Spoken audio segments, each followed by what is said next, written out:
The 2019-20 Dallas Mavericks have a historic NBA offense. Right now, their offense efficiency is 116.7 points per 100 possessions. That comes in just below the 2016-17 World Beater Warriors that were at 116.8. They're just above the 2018-19 Warriors, who are at 116.5, and the only other team that comes close is the 2009-2010 Phoenix Suns, the ones where Nash was basically unstoppable. In this breakdown, we're going to look at how the four factors impact their offense, the impact of Kristaps Porzingis on their offensive spacing, Luka Doncic and his amazing playmaking, the unstoppable Luka and KP pick and roll, and their ball movement and shooting and how their spacing allows them to create easy scoring opportunities. We're also going to look at some of their flow offensive actions as well as the ball screens that they run in their half-court offense. My name is Coach Gibson Piper. You can follow me on Twitter at halfcourthoops. If you enjoy this video, please feel free to like and share it. The full version of this clinic breakdown is available for my members on the basketballplaybook.com. The four factors for offense and defensive efficiency are nothing new. They've been around for as long as I can remember in my coaching career. They are effective field goal percentage, turnover percentage, offensive rebound percentage, and your free throw rate. We're going to break all of these down in detail. The Mavericks currently rank number 5 in effective field goal percentage at 54.5%. Effective field goal percentage measures your field goal percentage inside and outside the three, giving weight to the three-pointer that is worth one more point. They rank 3rd in turnover percentage at 13%, so they turn the ball over only on 13% of their possessions. They are 5th in offensive rebounding percentage at 27.3%, so they rebound back 27% of their misses. And they are 7th in free throw rate, or they go to the free throw line 21% of the time of their possessions. All of those combined add into their 116.5 points per 100 possessions. Now, one of the weird things when I was going through some of these stats was looking at the shooting and the frequency and the accuracy of shooting on cleaningtheglass.com. It tells you the location of where they create a lot of their shots. When you think about a 5-out offense and their spacing, it allows for easy drives to the rim, drive and kick opportunities. And the interesting thing is Dallas is second to last in the percentage of shots that they get at the rim. They're 29th out of 30 NBA teams. They only get 30% of their shots at the rim. Why that doesn't matter as much is because they're second in the NBA with 68.5% shooting percentage on those. So they're shooting almost 70% around the rim. So when they do get to the rim, they're extremely, extremely efficient. One of the big things that allows their offense to be extremely successful is right now they're ranked 2nd in overall threes. So what that means is 42% of all their shots come from 3. And generally speaking, if you can shoot a good high quality percentage from 3 while shooting a high volume and a high number from 3, that's the recipe for success. This year, Dallas is shooting actually extremely well from mid-range. They shoot particularly well from long mid-range, about 43%, and then overall from all mid-range is 42%. So when they do take those mid-range shots, they actually shoot a solid percentage. Combine that with solid three-point shooting percentage, which is about 36% right now as I'm recording this. And then at the rim, obviously 68.5%, which is just a great number to have. One of the things that allows them to score easily and have cleaner looks at the rim is their offensive spacing. The Dallas Mavericks offensive spacing is essentially 5-out, and this is an offense or a type of offense that I have a ton of experience with. I coach at the high school level. I have run a 5-out offense for the last 4 years now. Being able to teach that and kind of talk about some of the concepts I'm a little familiar with, so I can explain more detail if you have any follow-up questions about that. The Mavericks 5-out spacing is pretty simple. You have 5 players who are going to be starting off behind the three-point line. Typically speaking, when one player drives, the other 4 are spaced. In this scenario, we can see Curry is getting downhill. The problem this presents for the defense is the Mavericks are trying to own the paint. They're trying to get a paint touch every single time down. When they do get a paint touch, the hardest thing is the defensive rotations off of this. Because generally speaking, bigs are going to help, and then you have to help the helper. Well, when you help off of the Mavericks bigs, they can either shoot or make the extra pass, which causes a lot of problems defensively in rotations. Their natural spacing can also cause confusion in transition. Generally speaking, they don't have a rim run, so a big does not run to the middle of the rim, so you have to defend the perimeter. What this allows is for cutters and early offense to get behind the defense and cut for easy backdoor layups, like in this example against the Bucks. Another example of their 5-out spacing, we can see the Sixers are matched up on their 4 shooters with their big dropped off. Porzingis is being guarded by Harris, a small forward, generally speaking, in most situations. They run a little bit of their flow action here, a little pin down for Porzingis. He rejects it, and then it goes right into a spread ball screen, and they randomly get into what this is shake action with Porzingis as the shake or the lift. So in this scenario, Harris is not going to help off of him, and it turns into an easier read for the point guard to get downhill, read the drop coverage, and notice that he's sagging off and hits the floater. When the floor is spaced and you have bigs guarding bigs who can shoot, so in this scenario, Lopez is going to be guarding Powell, who's a solid 3-point shooter. Lopez is going to help. As this cutter cuts in here, Powell, he occupies Middleton. So this makes the read super easy. It's an open corner kick for an easy catch and shoot 3 opportunity from the corner, which is a high value shot in today's NBA. One thing that combined with spacing the Mavericks do exceptionally well is their patience. So here you can see the drive and kick opportunities. Everybody gets a touch, and then Curry drives in the middle, beats his man, draws 2, and then a cutter on the weak side for a reverse layup finish. Another simple read is coming out of a post up. So we can see the 4 players are spaced around the 3-point line. So if any help comes, it's just an easy turn, recognize who helped, and then hit them for a layup. The same thing happens in spread pick and roll scenarios. A drive downhill, we have a pick and pop from Porzingis, draw 2, find the open cutter for an easy dunk. Now we're going to look at what really allows this offense to get to the next level, and that is Luka Doncic and his playmaking, his scoring, his feel for the game, his court vision, the tricks that he uses, everything that he does at an elite level, and his ability to run an elite offense almost by himself.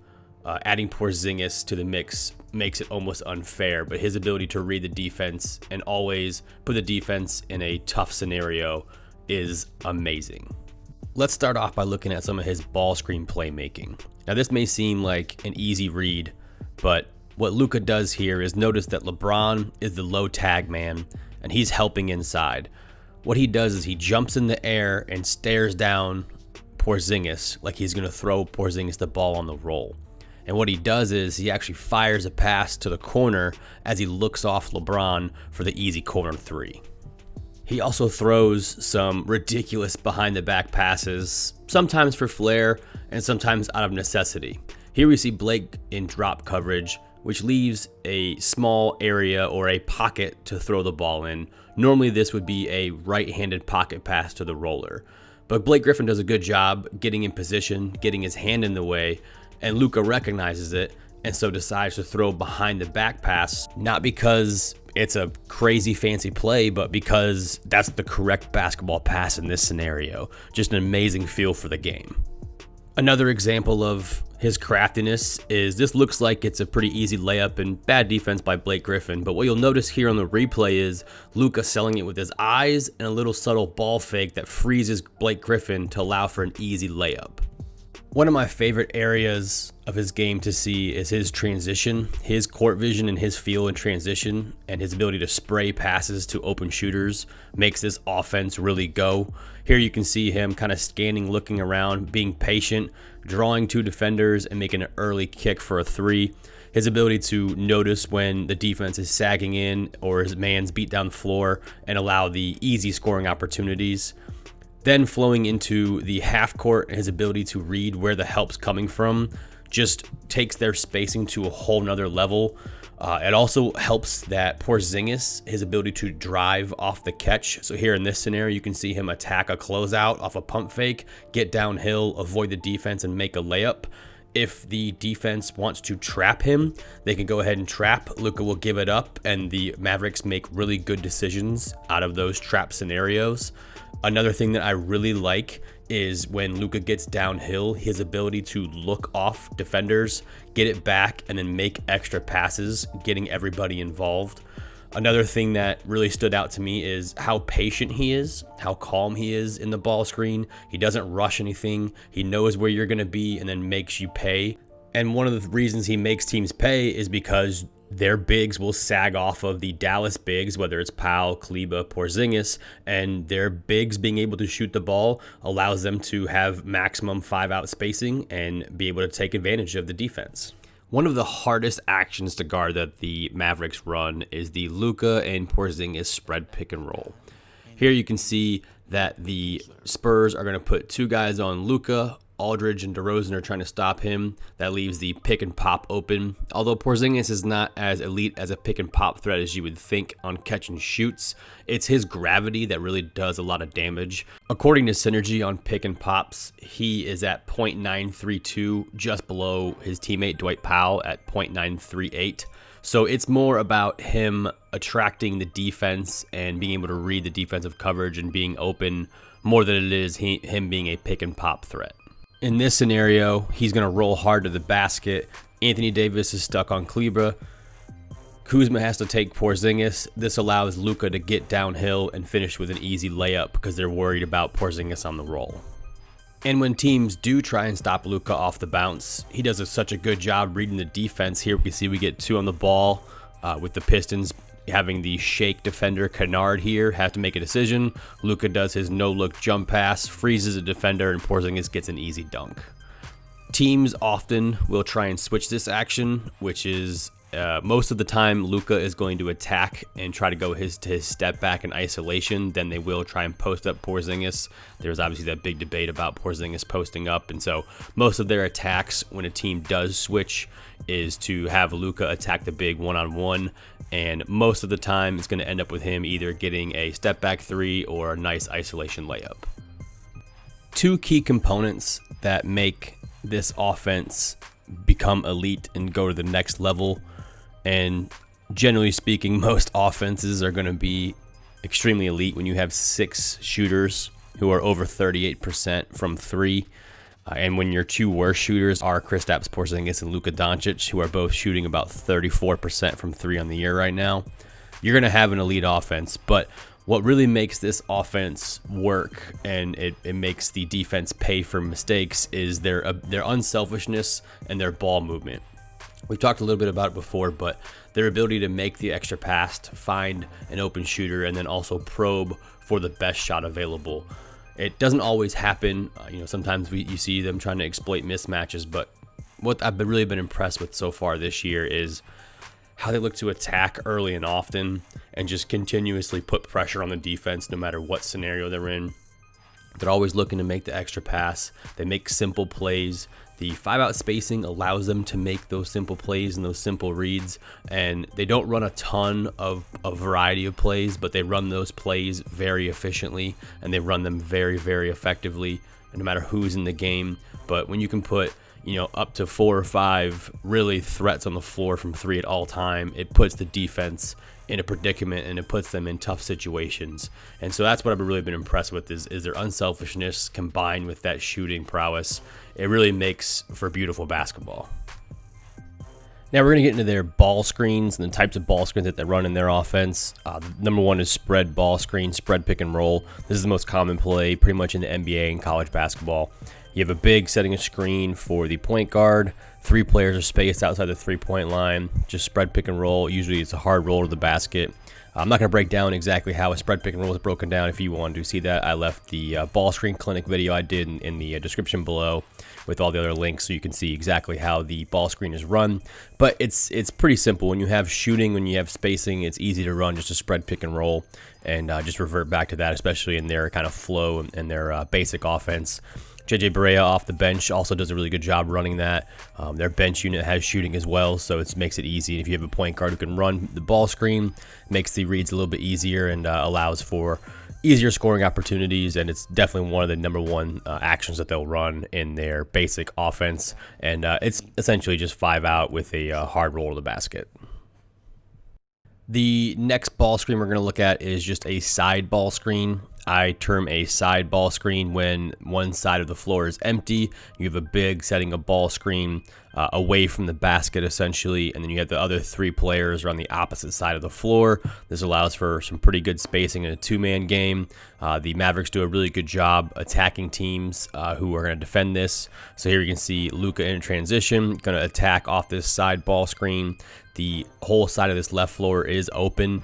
In this clip specifically, you can see the player, I think that's Finney Smith, running underneath. He's going to turn this into almost like a spread ball screen roll, but this is initially a side ball screen. I just want to show that spacing on that.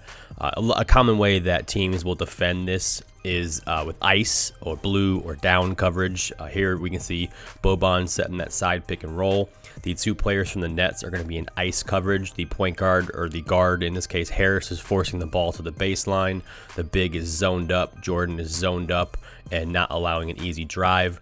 The way they attack this is to drive baseline and try to hit that little pocket pass and that little pocket roll into that space. If the help side defense is not there in time, the roller is open, and since the Mavericks have good shooting and spacing on that side of the floor, generally speaking, the roll is open. If the ball screen is set with a shooting, for instance, Porzingis or Kleba in this scenario, you'll see them combat that with big above coverage, where the big stays above as the point guard drives to the baseline. That usually allows for a open pick and pop 3. They'll design certain plays to attack teams they know they're going to ice a side ball screen to have a good shooter set the screen and have a pick and pop for an easy open catch and shoot 3. A variation of side ball screens are step-up ball screens that are typically set in transition for the Mavericks, where the big will change the angle and have his chest towards half court. Usually this allows the guard to get downhill and attack the big one-on-one, turn the corner and try and either score layups or get quick attacks off of it. One of the things that they'll do is in their half-court offense, they'll have this in certain sets that they like to flow into to try and get like Luka downhill or a guard attacking downhill. And then also in transition, just set these random kind of step-up screens. And by doing this, it forces the big to react and doesn't allow them to get their defensive coverage set up. One of my favorite ball screens, the Spain ball screen, as I call it. NBA teams call it stack. As you can see, Luka calling stack here. This is essentially a ball screen with a guard setting a back screen on the ball screener's defender. Typically, it is going to be in the middle of the floor, and it is designed to create confusion. This is something that I initially saw the Spanish national team run, so that's why I call it Spain. But here you can see the ball screen from Powell, the back screen from Hardaway Jr., and LaMarcus Aldridge. What he's trying to do is get underneath that back screen and not get screened. And this actually disengages his vision from the ball screen, so it puts him out of position, and it just causes a lot of confusion, frankly. And NBA teams really haven't figured out how to defend it yet. Here you can see they're going to try and switch it, end up having the player guard take the big, and the big ends up popping here. A nice read. Here we see the Pistons know the call is coming. They call out stack.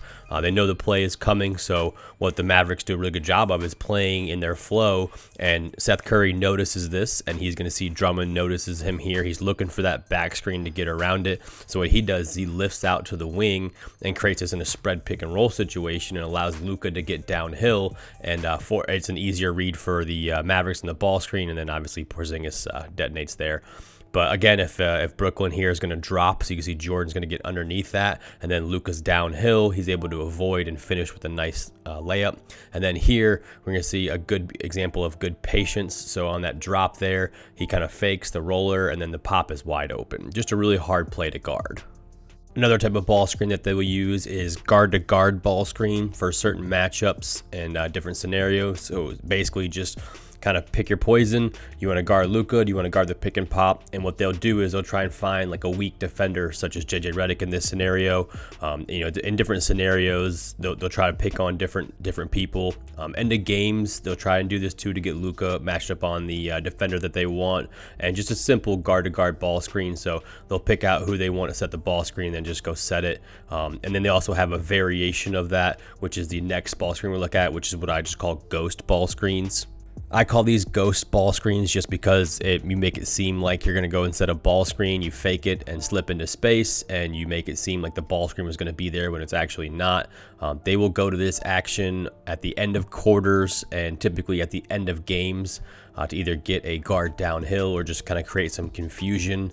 It's been a pretty effective play for them, especially in the end of game scenarios, to either get a guard downhill or be able to get a pick and pop scenario, or just kind of create the matchup that they want in the scenario that they want.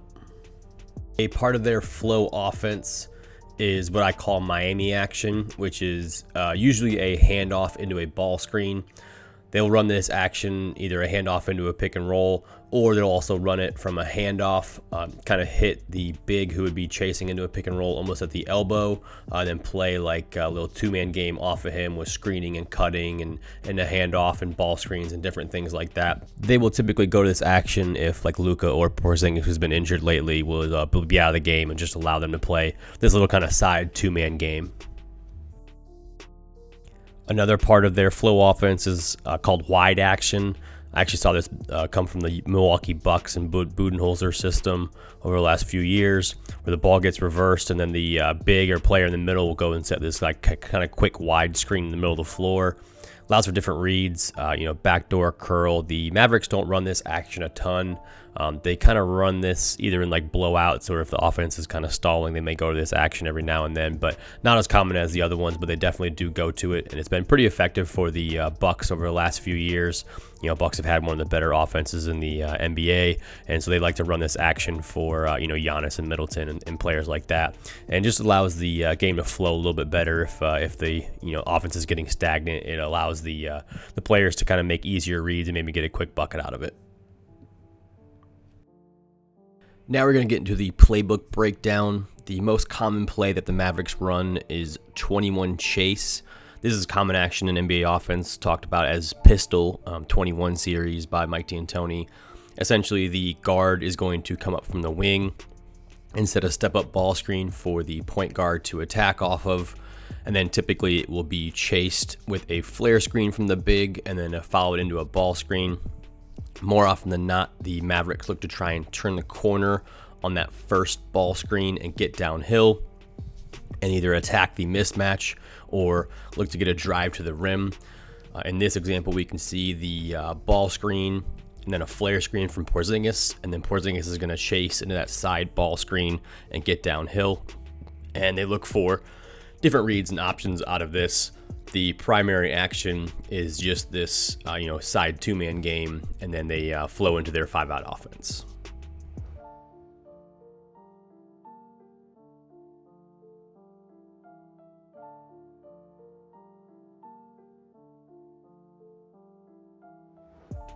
The counter to this is 21 keep, which is not as common as 21 chase, but we're going to see a pass ahead to the guard on the wing, who is going to fake the handoff back to the point guard.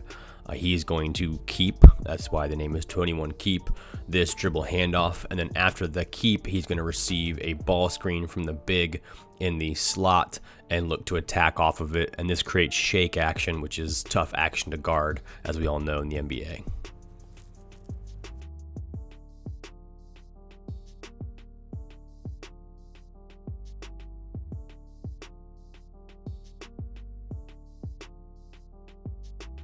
One of the more common ways they create ball screens for their guards is this Iverson side set. The player coming off of the Iverson screen, in this case is Jalen Brunson. He's going to run over the top of two bigs. Typically these bigs are at the elbows or a little bit better spaced in this specific example, but he's going to run across the top of these two bigs from wing to wing. After he runs across, he's going to receive a pass, and then one of the bigs is going to chase into a side ball screen. You're going to see the side empty ball screen here is going to lead to easier drives downhill and ability to reject. Sometimes, like in this example, the bigs are going to exchange and go instead of side ball screen. I'm not sure if that's a call or if that's just a read. One of the things that this play allows for is the whole left side of the floor is open. So you can see here the ability to kind of fake the ball screen, reject it, and get downhill. So the reject is available for the side ball screen as well, which they use quite often.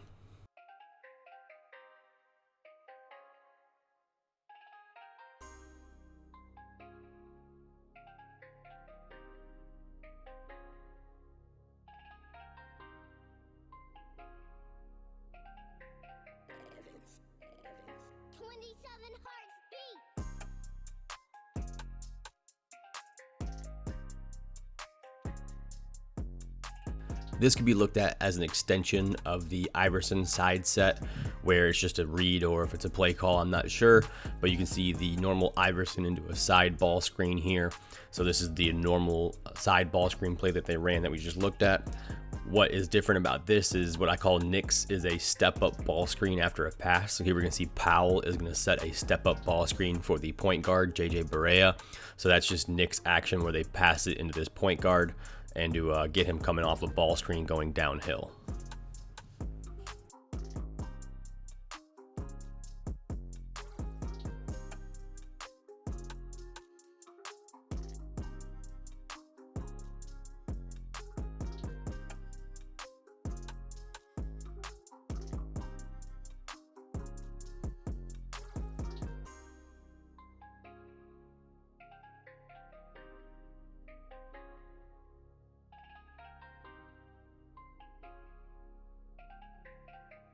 One way that teams will try and defend the Knicks action is to deny the pass back to the point guard. When that pass, as we can see here, is being denied or jammed, the big will flash into that space and then flow right into a dribble handoff or a blind pig dribble handoff, similar to what the triangle offense ran, and look to get the point guard going downhill off of a dribble handoff look, or even have the option to catch, look, and then attack off of that as well. A counter to the Iverson ball screen sets we've seen is AI step, or an Iverson cut that is decoy action that goes into a step up ball screen to create shake or single tag action off of this ball screen. So here we can see Powell rolling. The decision has to be made from the wing to either tag the roll man or stay at home. If they stay at home, the lob is open. If they tag the roll man, then the kick would be open.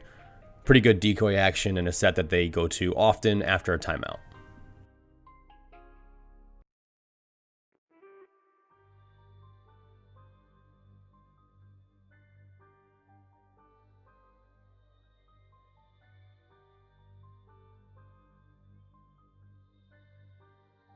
Another after timeout special is the Iverson cut with Spain action. And of course, Spain action is a back screen on the ball screener.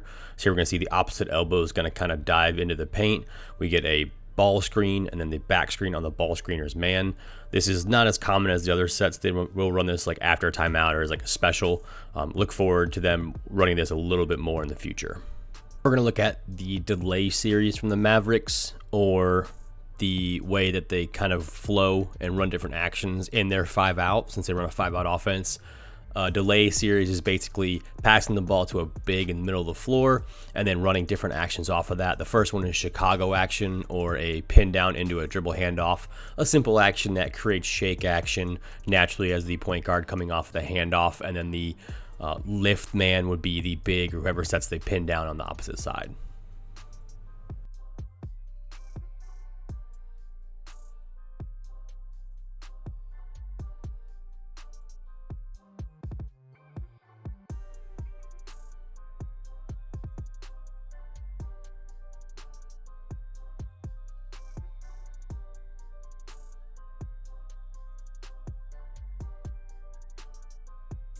A counter that the Mavericks run in their delay Chicago series is a pin down into a dribble handoff and then it flows into a Knicks or step-up ball screen like we talked about before. So here you can see Powell is going to run underneath and then sprint to the opposite side and look to set a step-up ball screen for Luka Doncic. He's covered, so they flow into that blind pig action we discussed earlier, and then it goes into a spread ball screen.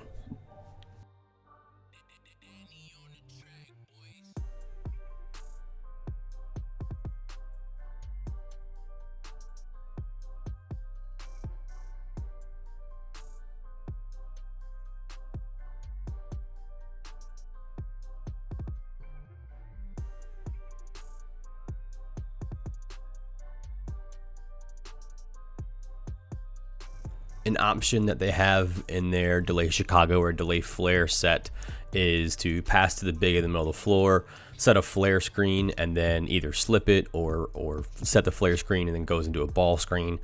Normally, if defenses are switching, they will set this flare screen and slip it. If the slip is covered, then they will make a pass to the wing and then run a little two-man game or set like a ball screen and just make plays out of that.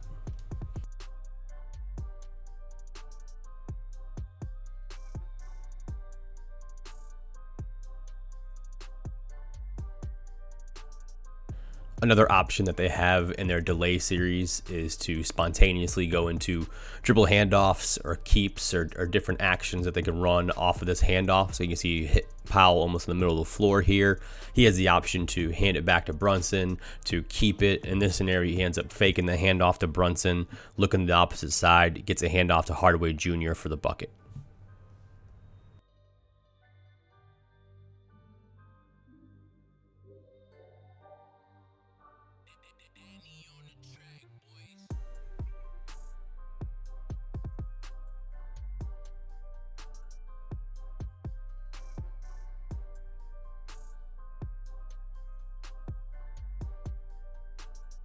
One of the more common sets this year, at least, is a screen-to-screener set out of delay. So you see the pass starts with a pass to the wing and then hit the big in the middle of the floor. As the ball gets reversed, the point guard who made the initial pass is going to set a back screen on the wing, with the wing being empty. After he sets this back screen and the player cuts off of it, he's going to receive a down screen to come off of and look to attack.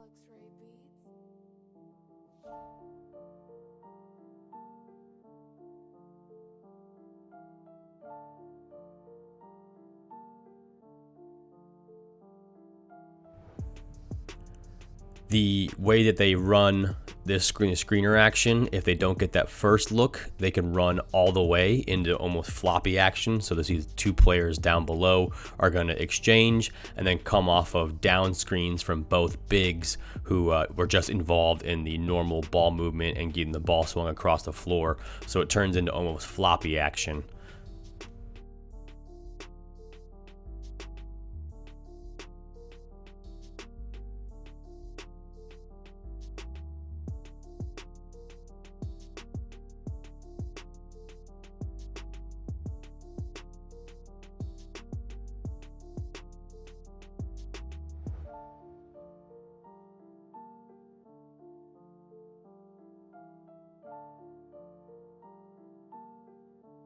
A counter to their normal screen-to-screener set is just what I call split.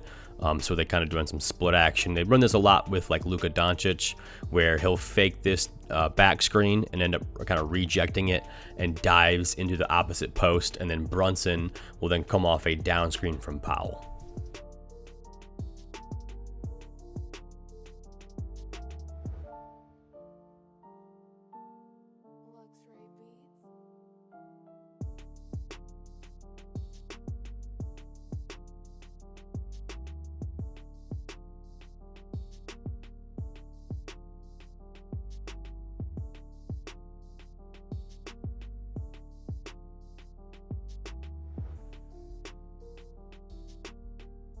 A way that they get Luka Doncic into the post is what I just call dive action.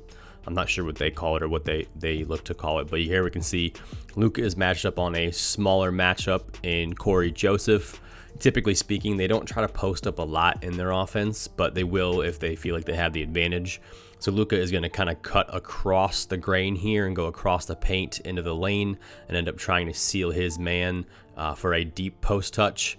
And then after that, they have a couple things that they do off of the post touch, but generally speaking, they're going to try and let him work one-on-one in the post.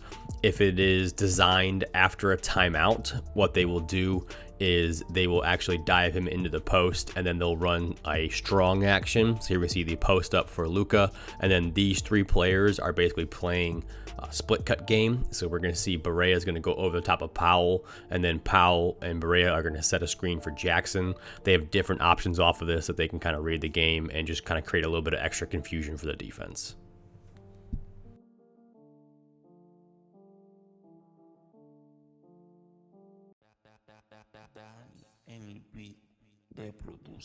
A part of their elbow series is designed for the ball to touch the elbow with a guard, and then they'll have Kristaps Porzingis set a flare screen for the player who entered the ball in the post.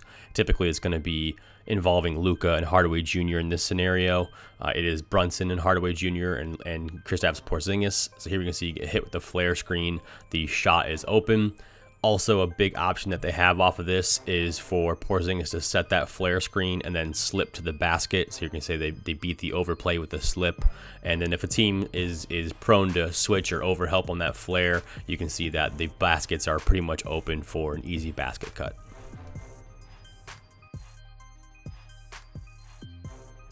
The Mavericks will also look to put the ball at the elbow and then set a pin down for Kristaps Porzingis. This is really tough action to guard because if you are going to go underneath it, he's going to be able to curl on the inside and get an easy bucket. If you are going to stay above it, he can reject it. So here's this example, we get a curl to the rim and a nice easy dunk. In this next example, we're going to see that same pin down curl action and get a deep seal for a deep post touch. And then this option here they have is on this pin down, if they're switching, they're going to see that both of these players are switched onto Porzingis and Hardaway Jr.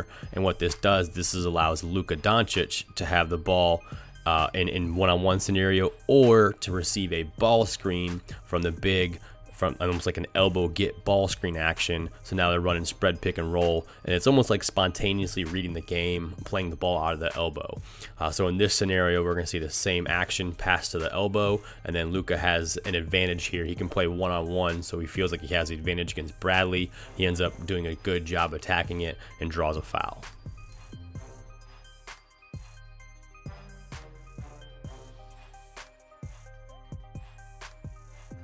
A way that they get shooters open, typically speaking after timeouts or stoppages in play, is what I call fist Indiana.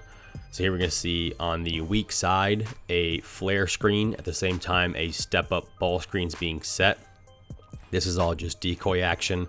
Then after this ball screen is set, we're going to see almost like a throwback screen where the big is going to set a pin down for the guard coming off that in the middle of the floor.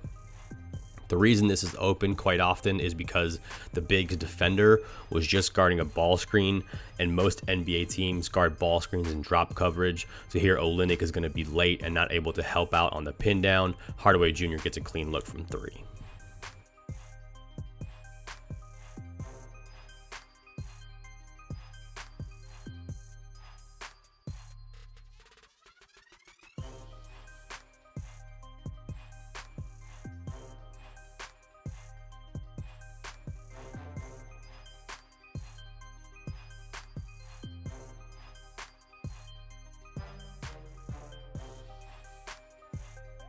This is a set that they have run for Dirk Nowitzki for years.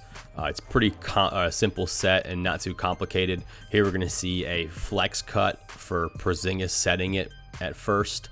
And then after he sets this little flex cut, he's going to receive a pin down from a guard. So it basically takes away any ability for the team to switch it, because if they do switch it, then they can post up Porzingis. But they're looking to get him a quick shot and a quick coming off a pin down, typically after a timeout, and looking to get him an easy score, easy bucket, to start off a game or to, get him going.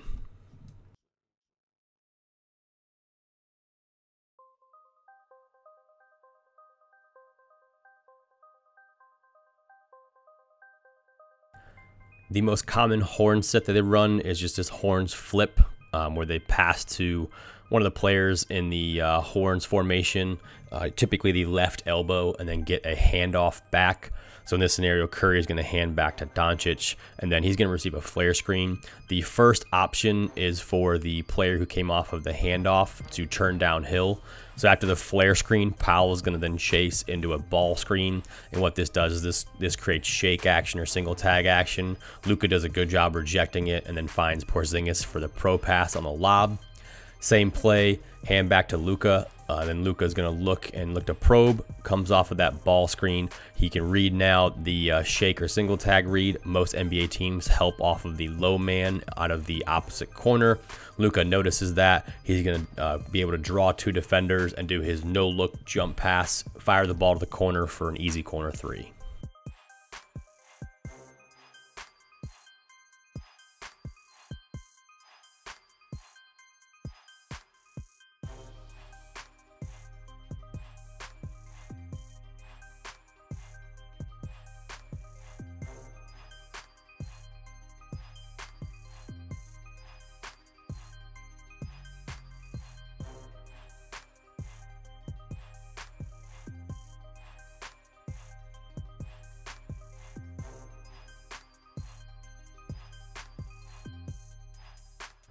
Another horn set that they run for Kristaps Porzingis is horn strong. So they're going to pass the ball to the elbow, and then two players are going to go and set a stagger screen for Porzingis. It is usually the point guard and the opposite elbow. Both go set it.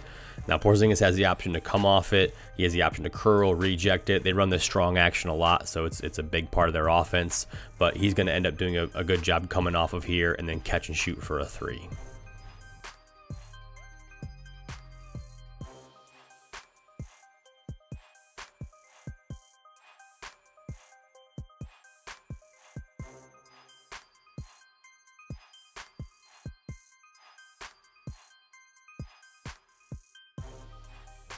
If they have nothing off of this stagger action, the guard will then come off a pin down from the big, and then that big will flow into like step up action. And we've talked about their ball screens and how often they use them previously. So this is another formation that they can get into a ball screen and get a guard going downhill in as well. A way to create a late hedge is going to be this ram or a pin down for a big, and then that big is going to sprint into a spread ball screen, so it creates a automatic low hedge. This works especially well against teams that like to hard hedge ball screens.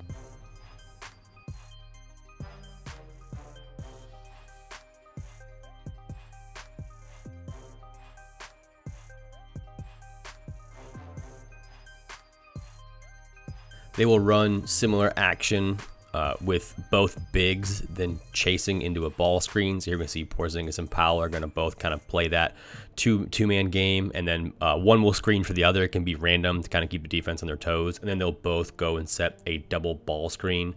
The first big is going to pop, and the second one's going to roll. That's normally what they're going to do no matter what happens. But here we can see the pin down for Powell is going to kind of screen, and then Porzingis pops, and then Powell's going to roll on this.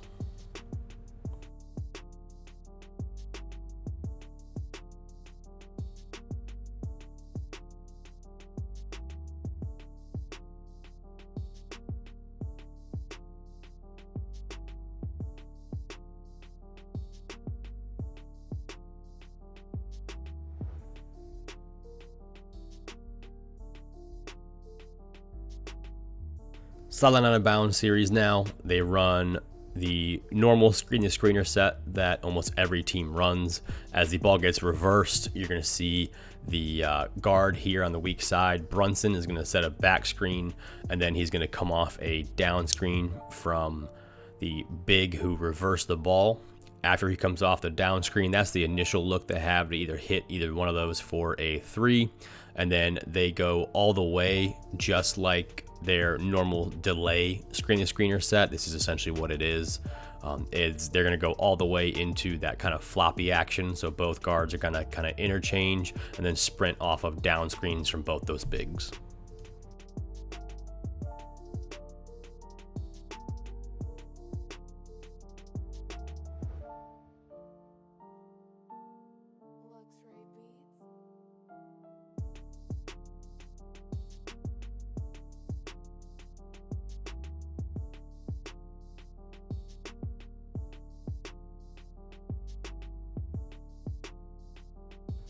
We talked about the Miami action in their flow offense. The Miami actions also run sideline out of bounds, which is just basically a handoff into a ball screen. The bigs are going to kind of screen across at the top, and then one will pop towards the ball and then hand it back to the inbounder who comes off a ball screen. They run this action quite a bit, and it's pretty tough to guard, especially if you're going to try and weak or ice the ball screen in the middle of the floor.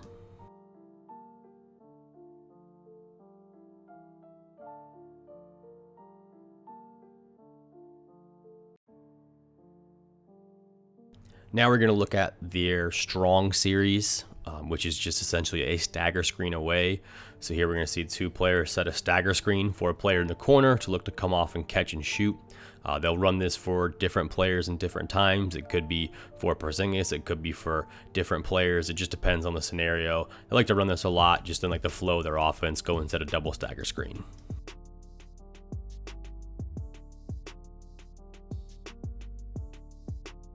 I want to make sure it's clear with these kind of strong plays coming up. These are all just reads off of a normal stagger screen. So Boston action is just what I call the first player is going to either reject it or curl it. More often than not, I call it curling. So we're going to see the player in the corner here is going to come off and reject it and then kind of screen inside. The other player who is on the inside is going to pop up for an open three-point shot attempt.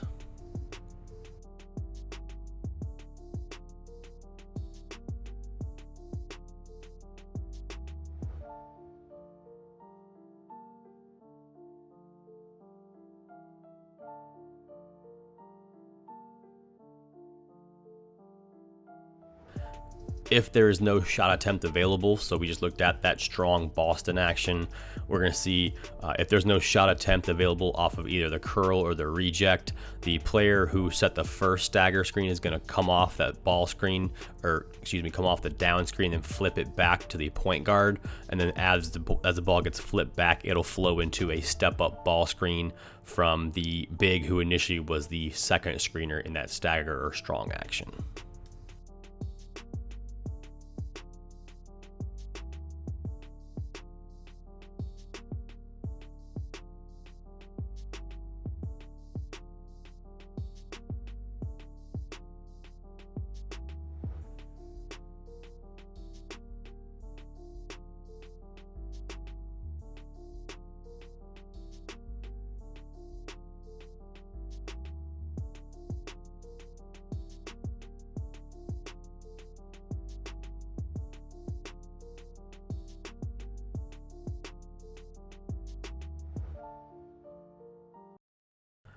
Quite often, the Mavericks point guards will use the stagger or strong screen as decoy action. Here we can see both Bucks defenders are not engaged with the ball. They're only focusing on their man. That allows for the point guard to make a quick move and get downhill for a layup.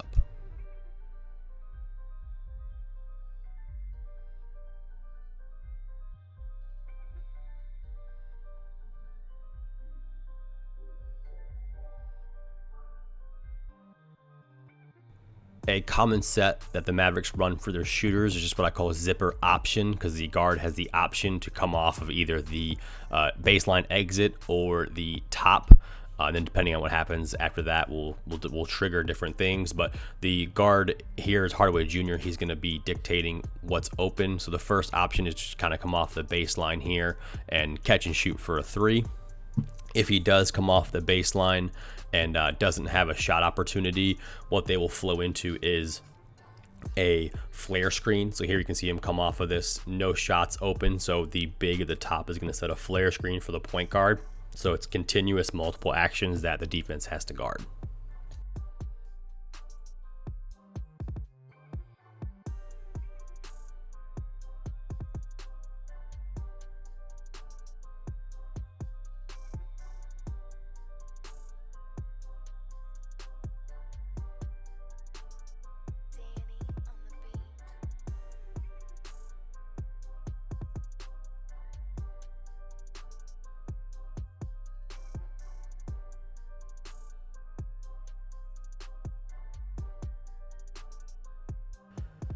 The Mavericks zone special is just what I call circle action. I'm not sure what they call it. Looks like thumbs up is the hand signal for it, but essentially it is a pass to the wing, and then point guard cuts through opposite. The ball gets reversed to the big who lifts, and then that player will continue cutting to the opposite corner. The ball gets dribbled over and then thrown back, and then it goes into a ball screen. So they're going to screen the inside of the zone man. And what this does is it creates a natural overload and forces the defense to guard multiple actions and be able to guard this shake action, but also forces the overload on the opposite side to be able to play 2-on-1.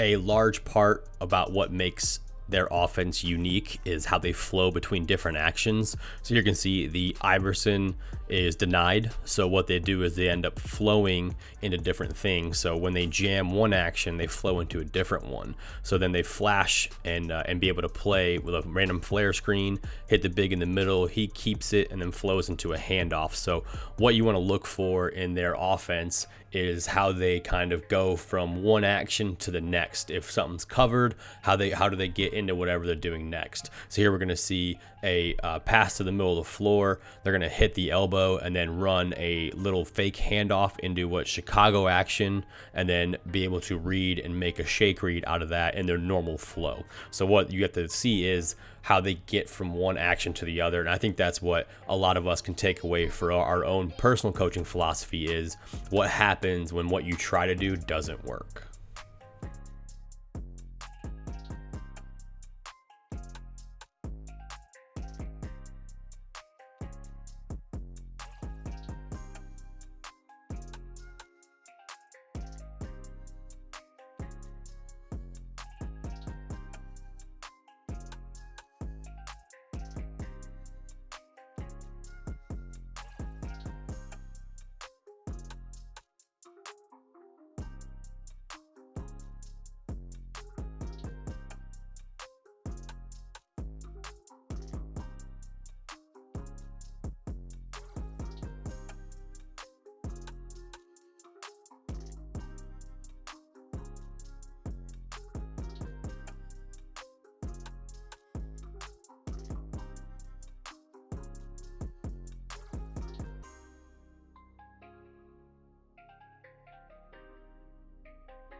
And then lastly, I just want to touch on their offensive rebounding.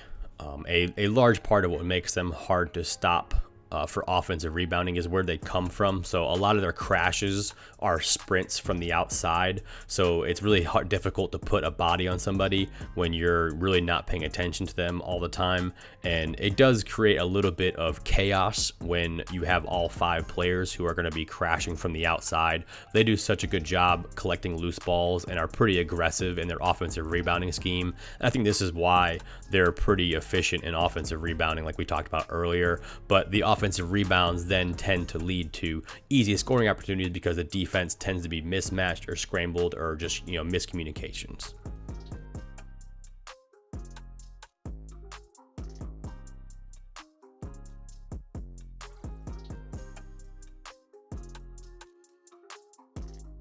Thank you so much for watching this breakdown on the Mavericks 5-out offense. If you are interested in that clinic, it is available for purchase on my website, thebasketballplaybook.com, and from my members.